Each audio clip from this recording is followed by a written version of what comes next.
قربان جاؤں مدینے والے حبیب۔ وہ زبیدی کہتا اس کے کپڑے مہنگے تھے، حضور کے سادے تھے، اس نے بڑی پگڑی باندھی تھی، حضور کی سادی تھی۔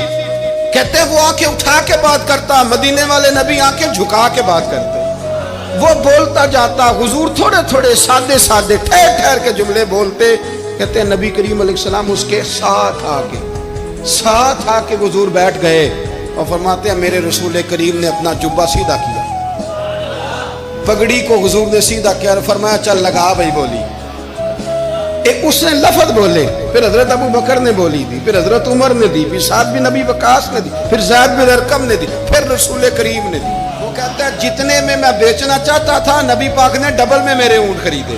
رسول کریم صلی اللہ علیہ وسلم نے نا خریدا مال، اور حضور سید عالم وہاں سے نکلے، اور نکلتے وقت حضور فرمانے لگے ابو جہل تیری آج شکایت آئی ہے، آج کے بعد نہ آئے۔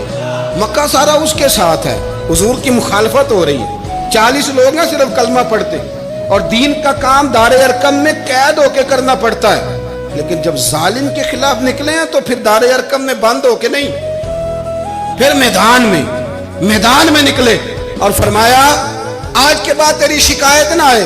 کہنے لگا جی بالکل نہیں آئے گی، میں آپ کو موقع نہیں دوں گا۔ حضور چلے گئے تو پیچھے سارے کافر اس کے گرد اکٹھے ہو گئے، کہنے لگے ہم پہ تو بڑا روب ڈالتا ہے، اب تجھے کیا ہوا، پانی پانی ہو گیا، تو کیا کون سا سانپ سونگ گیا، بولا ہی نہیں۔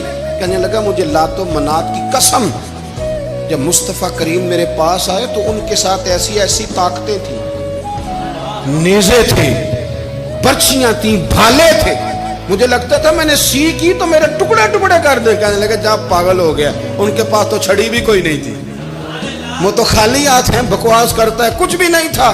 کہنے لگا مانو نہ مانو، ان کے پاس بڑا کچھ تھا، اور اگلی بات جو اس نے کی وہ تاریخ میں محفوظ ہے، وہ تاریخ میں محفوظ ہے، وہ تاریخ میں محفوظ ہے، وہ تاریخ کا حصہ ہے۔